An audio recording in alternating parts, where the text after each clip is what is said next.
Wel, ni'n mynd i ddarllen gyda'n gilydd te. Ni nôl yn Galatiaid, wel, ni'n gorffen Galatiaid mewn gwirionedd heddi. Galatiaid pennod 6. A newn ni ddarllen y bennod i gyd.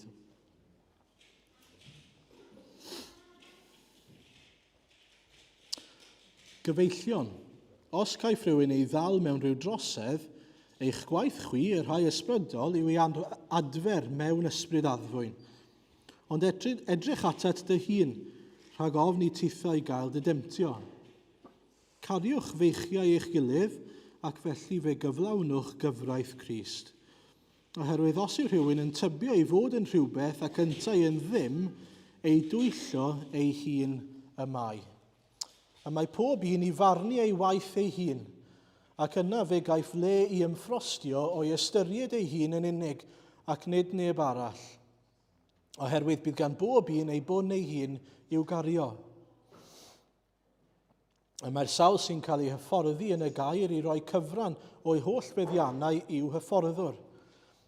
Peidiwch â chymryd eich cam arwain, ni chaiff Duw mo'i watwar, oherwydd beth bynnag y mae rhywun yn ei hau, hynny hefyd y bydd yn ei fedi. Bydd y sawl sy'n hau i'w gnawd ei hun yn medi o'i gnawd lygredigaeth, a'r sawl sy'n hau i'r ysbryd yn medi o'r ysbryd fywyd tragwyddol. Peidio na blino ar wneud daioni, oherwydd cawnfedi'r cynheuaf yn ei amser, dim ond i ni beidio a lleisi dwylo. Felly, tra bydd amser gennym, gadewch i ni wneud da i bawb, ac yn enwedig i'r rhai sydd o deulu'r ffydd. Gwelwch mor fras yw'r llythrennau hyn yr wyf yn ei hysgrifennu atoch am llaw fy hun. Rhai ai bryd a'r rodres yn y cnawd yw rheini sy'n ceisio eich gorfodi i dderbyn enweidiad, a hynny'n unig mwyn iddynt hwy arbed cael ei herlyd o achos croes Crist. Oherwydd nid yw'r rhai a enweidir ei hunain hyd yn oed yn cadw'r gyfraith, a maent am i chi dderbyn enweidiad mwyn iddynt hwy gael ymffrostio yn eich cnawd chi. O'm rhan fy hun, cadwer fi rhag ymffrostio mewn dim, ond yng nghrwys ein harglwydd Iesu Grist. Y groes y mae'r byd drwyddi wedi ei groeshoelio i mi a minnau i'r byd. Nid enweidiad sy'n cyfrif, na di-enweidiad, ond creadigaeth newydd. A phawb fydd yn rhodio wrth yr rheol hon, tangnefedd arnynt, a thrigaredd ie ar Israel Duw. Peidiad neb bellach a pheri blinder i mi, oherwydd yr wyf yn dwy'n nodau Iesu yn fy nghorff. Gras ein harglwydd Iesu Grist fydd o gyda'ch ysbryd gyfeillion. Amen.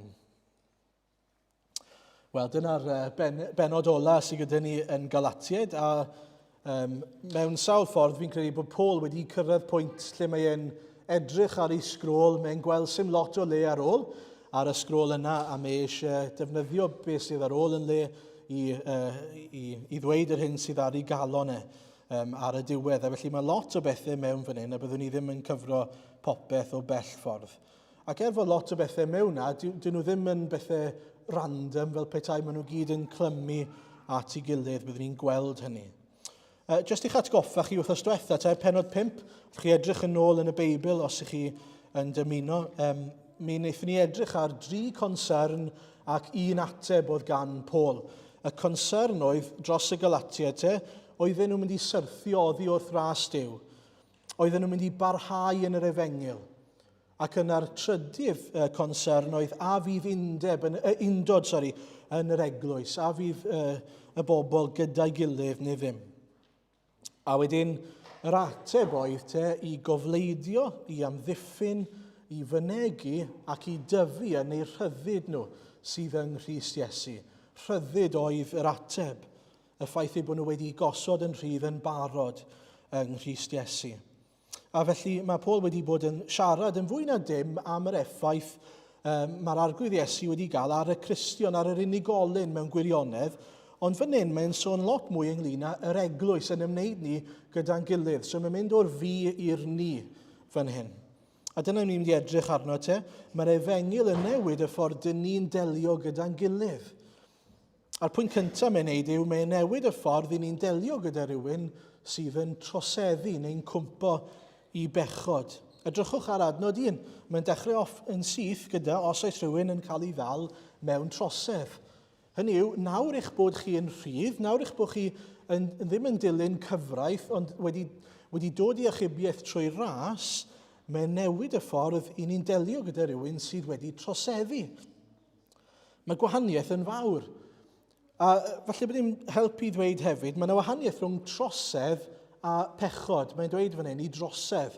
Mae modd pechu a bod ni ddim wedi deall ei fod yn bechod. I ni dal yn atebol am y pechod yna, ond mae trosedd yn rhywbeth, mae fel pan mae mam yn dweud wrthoch chi blant, os mae sgidiau chi'n front, chi ddim yn cael dod mewn i'r tŷ. A chi'n mynd mewn i'r tŷ anyway. Na beth yw trosedd, bod chi'n gwybod beth yw'r rheolau, a chi'n troseddu yn erbyn e. Mae'n drosedd. Chi'n gwybod beth yw'r rheol a chi'n torri y rheol yna.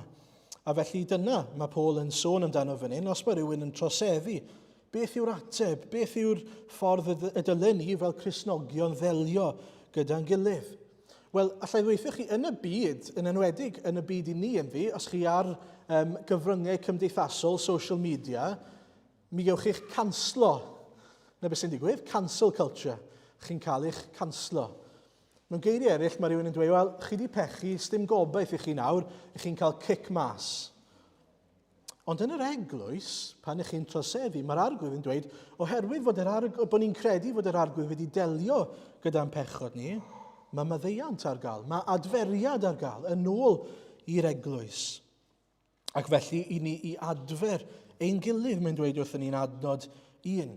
A mae hwnna mor wahanol i ffordd deddfol o edrych ar yr eglwys. Oherwydd, os chi'n cofio nôl yn adnod 15 o'r bennod diwetha, beth oedden ni'n clywed oedd fod mae Paul yn dweud bod nhw'n cnoi a darnio'i gilydd, yn tynnu ei gilydd i lawr, yn difau gilydd.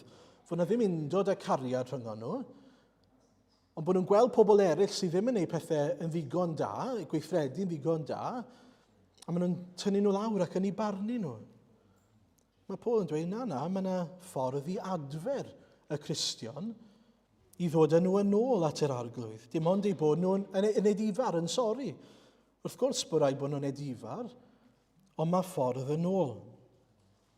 A felly, os ydyn ni'n rhodio yn yr ysbryd, fel welson ni wrthnos diwetha, mi fyddwn ni'n delio gyda pobl eraill fel mae'r ysbryd a fel mae'r arglwydd wedi delio gyda ni.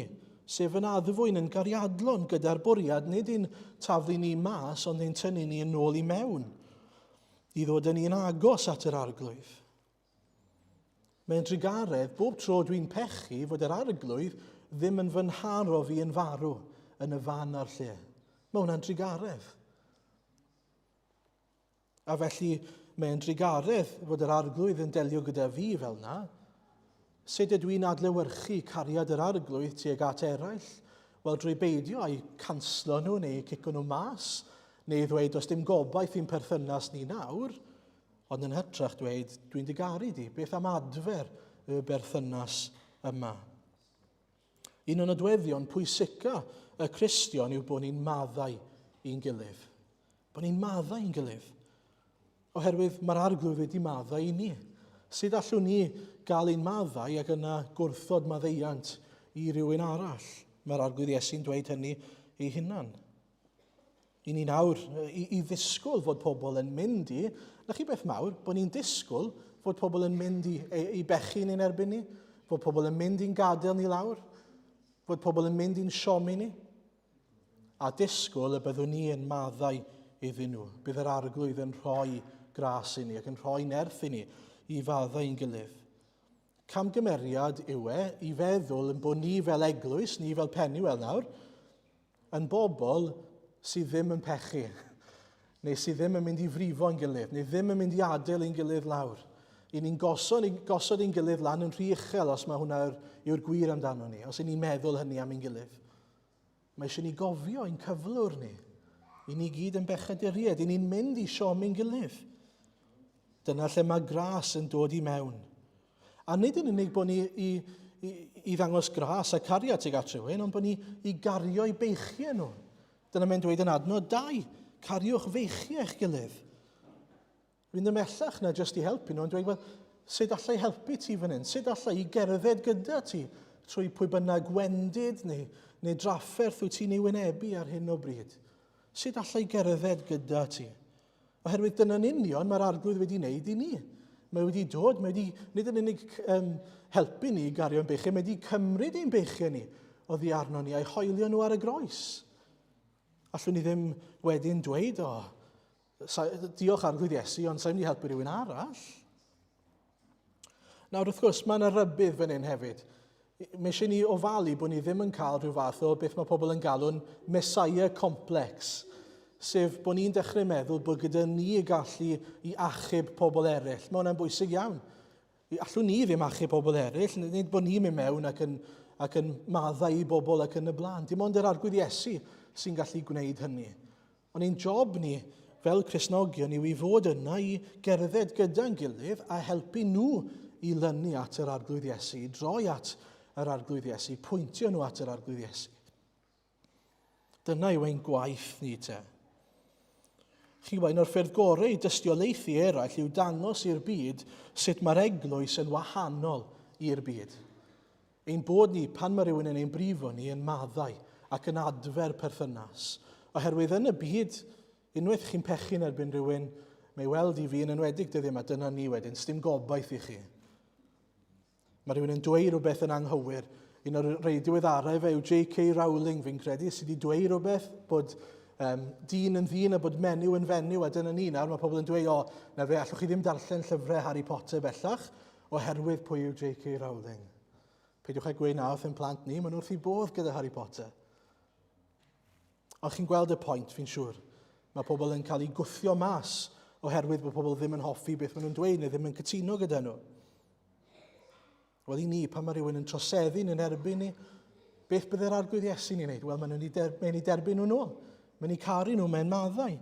A'n gwaith ni wrth gwrs yw i wneud yr un peth. I ddweud, ti wedi pechu, ond rwy ti'n edifar ac felly dwi'n dydderbyn di yn ôl i berthynas iawn gyda fi, fel mae'r arglwydd yn dydderbyn di nôl i berthynas iawn gyda ti. Felly dyna'r peth cyntaf, dylai'n perthnasau ni fod yn wahanol i berthnasau'r byd, bod ni'n derbyn ac adfer ein gilydd. Yn ail, mae'r Efengyl yn newid y ffordd dyn ni'n gweld ein hunain ger bron eraill. Un o'r temptasiynau fi'n credu ni edrych o gwmpas a cymharu ein hunain gyda pobl eraill sydd o'n cwmpas ni. A meddwl bod ni wedyn yn well na nhw oherwydd bod ni ddim falle'n cwmpo i bechod amlwg. Ond edrychwch ar adnod 3 i 5. Oherwydd os yw rhywun yn tybio i fod yn rhywbeth ac yn tai yn ddim, ei dwyllio ei hun y mae. A mae pob un i farnu ei waith ei hun ac yna fe gaiff le i ymffrostio o'i ystyried ei hun yn unig ac neb arall, oherwydd bydd gan bob un ei bwn ei hun i'w gario. Be mae Paul yn dweud fyna yw, yn gyntaf, mae pob un o'n ni'n ddim. Os dim byd special amdano i, nac amdano chi. A weithiau ni'n gallu edrych ar bechod amlwg rhywun arall a meddwl, maen nhw gymaint gwaith na fi, o leia dwi ddim mor wael â hynny. Wel, allai ddweithio chi nawr, beth bynnag yw eich pechod chi, mae yn ddigon gwael fod yr arglwydd Iesu wedi gorfod dod lawr i'r byd i farw drosto chi. Mae ddigon gwael fod yr arglwydd wedi gorfod aberthu hynna'n dy fwyn di. Dyna pa mor wael yw dy bechod di a fy mhechod di. Mae mor wael â hynny. A felly peidiwch a edrych ar bobl eraill a meddwl, maen nhw gymaint gwaith na fi. Mae mhechod i'n ddigon gwael fel bod angen maddeuant Iesu Grist arna i. Dwi yn ddim. A felly dwi ddim yn mesur fy hun yn ôl pobl eraill, dwi'n mesur fy hun yn ôl safon yr arglwydd. Dwi'n mesur fy hun yn ôl y gair. Dwi'n mesur yn hun yn ôl y ffordd mae'r arglwydd yn dweud y dylwn ni fod, a dydw i ddim. A felly ni i farnu ein gwaith ein hunain, i edrych ar ein calon ein hunain. Ger bron Duw, nid edrych ar weithredoedd pobl eraill a cymharu gyda phobl yn cwmpas ni. Dyna mae deddfoldeb yn tueddu i wneud yw rhoi o ffocws ar gweithredoedd ein gilydd. Beth wyt ti'n wneud? Beth ydw i'n wneud? Wyt ti'n Gristion gwell na fi? Mae mwy o obeth dy ti i fynd i'r nefoedd na fi oherwydd bod ti'n gwneud hyn llall ag arall. Nonsens yw ei gyd. Yr unig obaith yw yr arglwydd Iesu, bod e yn paratoi ffordd i ni i ddod i'r nefoedd oherwydd ei farwolaeth. A felly mae eisiau ni adnabod ein hunain a cofio wrth i ni ddelio gyda pobl eraill, dwi'n ddim gwell na nhw, dwi'n bechadur sydd yn gallu sefyll gyda pechadur arall a caru'r pechadur yna, fel mae'r arglwydd wedi caru nhw. Ych chi ffordd gwahanol i ymwneud â phobl, nid dod atyn nhw a meddwl, drian a ti bechadur bach. Gad i fi sorto ti mas nawr. Na, ni'n gallu dod at bechadur arall a dweud, fi yn yr un cwch a ti. Ond fi wedi profi'r arglwydd. Fi wedi profi maddeiant, fi'n gweddio bod ti yn hefyd. Yn drydydd te, mae'r Efengyl yn dwyn ffrwyth yn y Cristion. Adnod 7 i 10. Os edrychwch chi ar yr adnodau yna, mae Paul yn mynd mlaen i sôn te i beidio cael ein camarwain i chaiff Duw mwy watwar oherwydd beth bynnag mae rhywun yn ei hau, hynny hefyd y bydd yn ei fedi. Mae pobl yn offi gweud, you get out what you put in. Be bynnag chi'n rhoi mewn i rhywbeth gewch chi fynd mas ohono fe. Mae'n dweud fan hyn te, os i ni'n dilyn y cnawd, ffordd y cnawd, mi fyddwch chi'n meddill y gredigaeth. Os ych chi'n mynd ar ôl pethau'r byd fydd yr unig beth fi gyda chi, achos allwch chi ddim gwasanaethu dau feistr. Ond os ydyn ni yn medu yn yr ysbryd, mae'n dweud, bywyd tragwyddol fydd y ffrwyth fydd yn dod o hynny. A bob tro i ni'n cael ein temtio, i ni'n cael dau ddewis o'n blaenau ni nag ni, ffordd y cnawd neu ffordd yr ysbryd. Dyna'r ddau ddewis sydd bob tro. Fi eisiau enghraifft i chi. Mae rhywun yn dod ato chi a maen nhw'n gweud, neu di byth gredu be fi wedi clywed am such and such.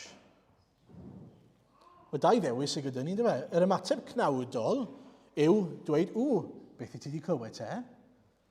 Mewn geiriau eraill, fi eisiau bod fel Duw yn gwybod popeth, a fi eisiau gallu clywed. Dweud fwy wrthai. Ond yr ateb yn yr ysbryd yw dweud, sa'i angen gwybod am hynny, ond na'i weddio drostyn nhw. Sa'i angen gwybod hynny, ond na'i weddio drostyn nhw. Neu esiampl arall mwy addas i'r testyn. Mae rhywun yn troseddu yn yr erbyn ni.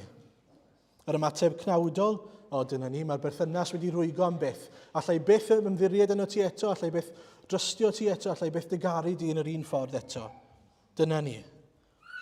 Yr ymateb ysbrydol, gan fod yr arglwydd wedi maddau i fi, dwi'n maddau i ti. Croeso yn ôl. Ych chi wahaniaeth yn y ffordd i ni'n delio gyda pobl. Mae'n esiample digon syml ond digon pwysig o'r dewis sydd gan y Cristion bob dydd. Ydyn ni'n dewis y cnawd, ydyn ni'n dewis yr ysbryd. A mae eisiau ni weddio arglwydd arwain fi ysbryd, arwain fi at y dewis cywir, arwain fi at ffordd o fyw sydd yn arwain at y ffrwyth sef bywyd tragwyddol. Mae'n dweud ar sawl sy'n hau i'r ysbryd yn medu o'r ysbryd fywyd tragwyddol. Mae hwnna'n golygu yn adnod 9 fyna. Newn ni ddim gweld y ffrwyth nawr, dim yn ei gyflawniad, a felly mi fyddwn ni'n gweld y ffrwyth yn y dyfodol. A mae hwnna'n gallu bod yn anodd nag yw e. I rai nhw chi sy'n garddio, chi'n gwybod, pan ych chi'n garddio, chi'n gofod aros ac aros ac aros. A gobeithio, weithiau chi'n gweld rhyw flagurin bach yn chi dal ddim yn siŵr, ydy yn mynd i ddwy'n ffrwyth. Mae'n chi aros ac ymddiried. Yr un peth gyda ni. I ni'n aros am ffrwyth y bywyd tragwyddol, mae'n rhaid i ni ymddiried yn yr arglwydd amdano fe. Bod yr hyn i ni'n neud nawr, ffyddlondeb i'r arglwydd nawr, yn dod â ffrwyth yn y pen draw i ni. Ond mi fyddwn ni'n gweld rhyw ddarnau o ffrwyth, rhyw arwyddion o ffrwyth ar y ffordd hefyd wrth gwrs.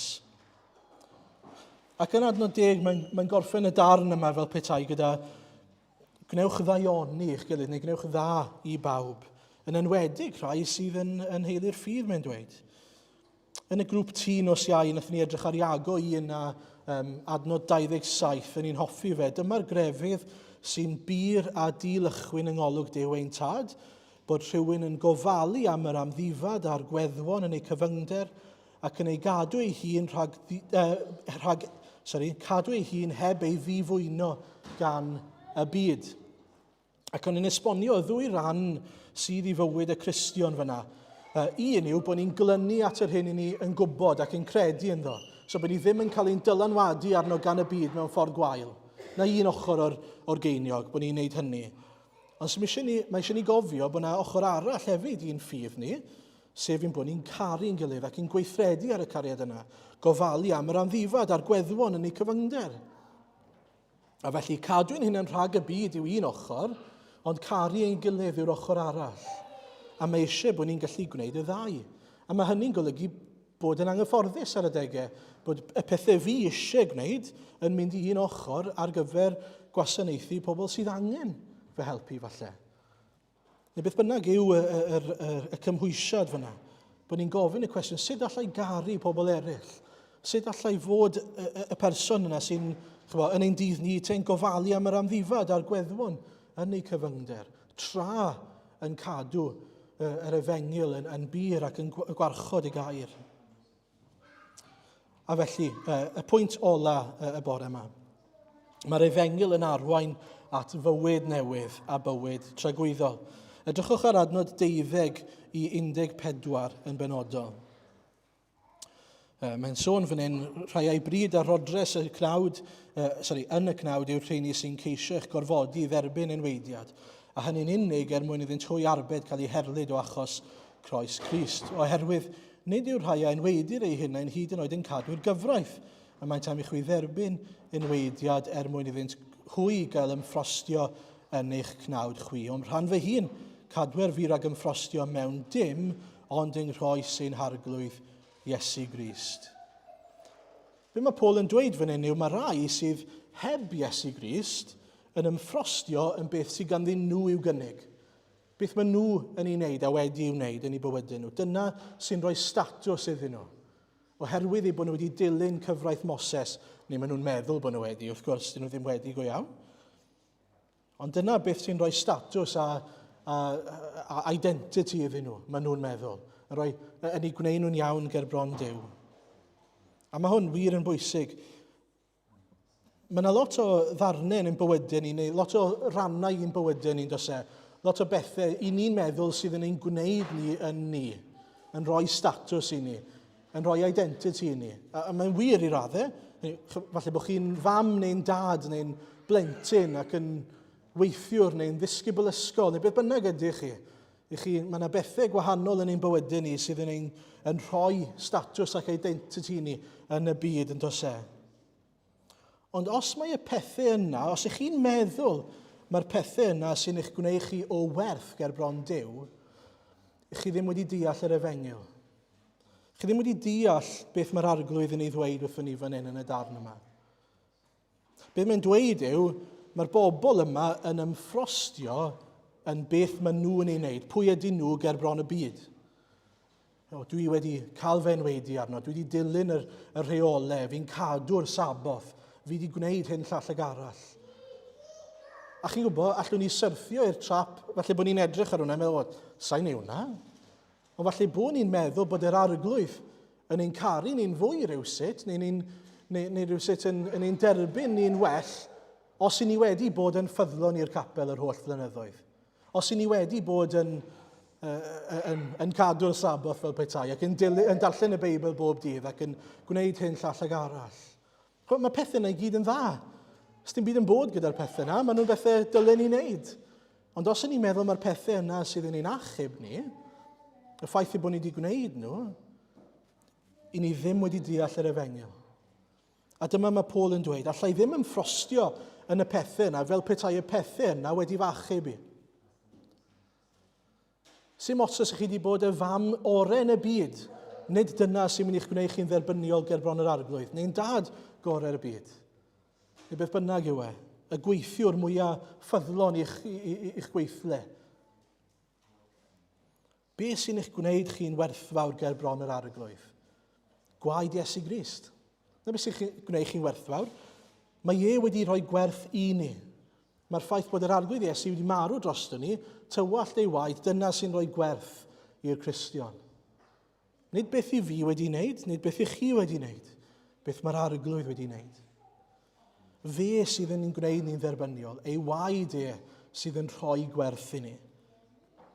Ac oherwydd hynny, mae'r rhyddid gyda ni wedyn I ni ddim fel petai ni mewn arholiad yn treol cyrraedd rhyw safon, yn hytrach mae gyda ni ryddid i fod yn fam ac yn dad ac yn weithiwr ac yn rhan o gymuned beth bynnag yw sydd yn gogoneddu'r arglwydd. Heb y pwysau yna dwi'n mynd i gyrraedd y safon fan hyn. A dwi'n mynd i fod yn ddisgybl digon da. Na.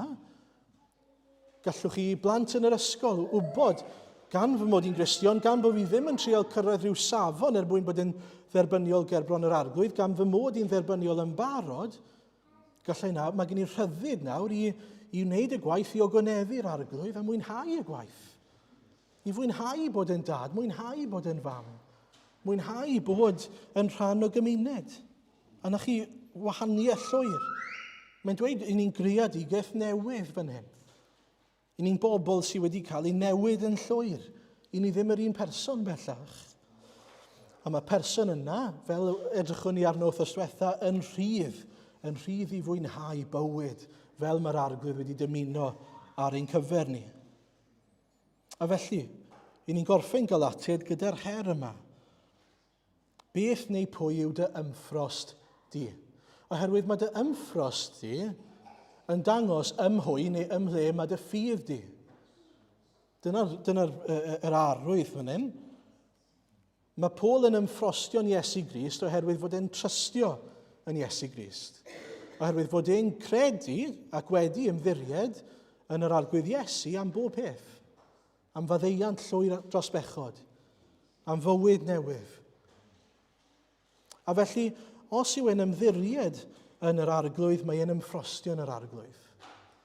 Os ych chi'n ymddiried yn yr arglwydd, mi fyddwch chi'n ymffrostio yn yr arglwydd hefyd. Beth sy'n rhoi gwerth ac identity i ti? Pan wyt ti'n mynd i orffen dy fywyd, beth fydd dy ymffrost ti? Pan ti'n edrych yn ôl, beth fyddi di'n ei ddweud? Fi wedi wneud hyn, fi wedi wneud llall, fi wedi wneud y peth arall. A fi'n gobeithio bod hwnna'n ddigon da i'r arglwydd. Neu, fi wedi ymddiried yn yr arglwydd ac yn sgil hynny. Fi wedi byw bywyd o ryddid, bywyd o weithredoedd da, ac o fuddod gobeithio. Ond bywyd yn ymddiried gam wrth gam yn yr ysbryd lan.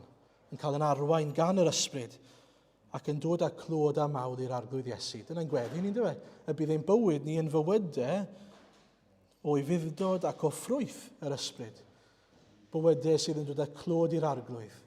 Dychmygwch os byddwn ni'n edrych yn ôl. Dyma, os fi'n onest, pan o'n i'n paratoi, dyma ddyn ngweddi fi, reit? O'n i'n gweddio wrth i fi baratoi, arglwydd ar ddiwedd y mywyd, beth i fi eisiau, nid rhyw accolades, nid rhyw qualifications a rhyw bethau fi wedi gallu wneud. Yng ngweddi penna fi, reit, yw bydd pobl yn dod i'n nabod yr arglwydd trwyddau. Na beth fi moyn, bod pobl yn dod i'n nabod yr arglwydd Iesu trwyddo fi. Nid oherwydd pwy ydw i, ond oherwydd bod e wedi nefnyddio fi. Oherwydd mod i'n barod i fod yn eiddydd iddo fe. A gobeithio na beth i'n gweddi ni gyd.